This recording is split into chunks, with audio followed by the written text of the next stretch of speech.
ఎందుకంటే నేను వచ్చింది కూడా ఒక పేద కుటుంబం నుంచే.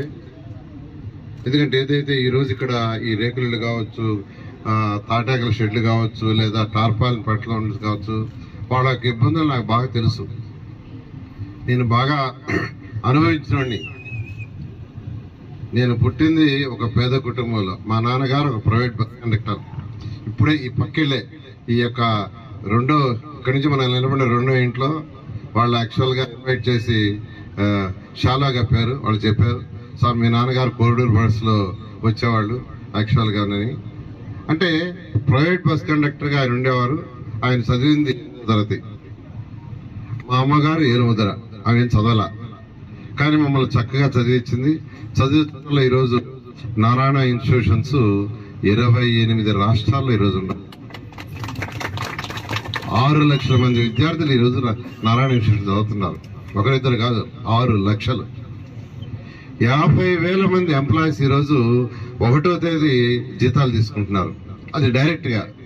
మరొక 50,000 మంది సెక్యూరిటీ గార్డ్స్ గా అట్లా రకరకాలుగా ఈరోజు నారాయణ ఇన్స్టిట్యూషన్స్ వల్ల దాదాపు 1,00,000 మంది 50,000 డైరెక్ట్ జీతాలు, 50,000 ఇండైరెక్ట్ గా జీతాలు తీసుకుంటూ ఈరోజు నారాయణ ఇన్స్టిట్యూషన్ వల్ల ఈరోజు జీవనాన్ని కల్పిస్తున్నారు.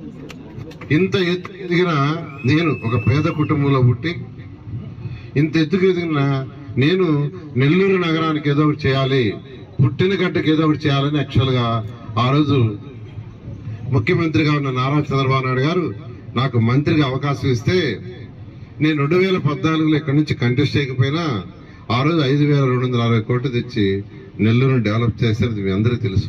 నేను ఎమ్మెల్యేగా, వేమిరెడ్డి ప్రభాకర్ రెడ్డి గారు ఎంపీగా కంటెస్ట్ చేస్తున్నారు.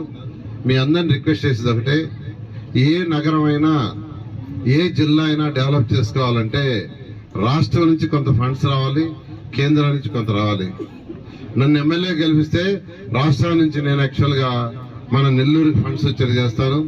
వేమిరెడ్డి ప్రభాకర్ రెడ్డి కూడా ఆయన కేంద్రం నుంచి ఫండ్స్ తీసుకొస్తారు.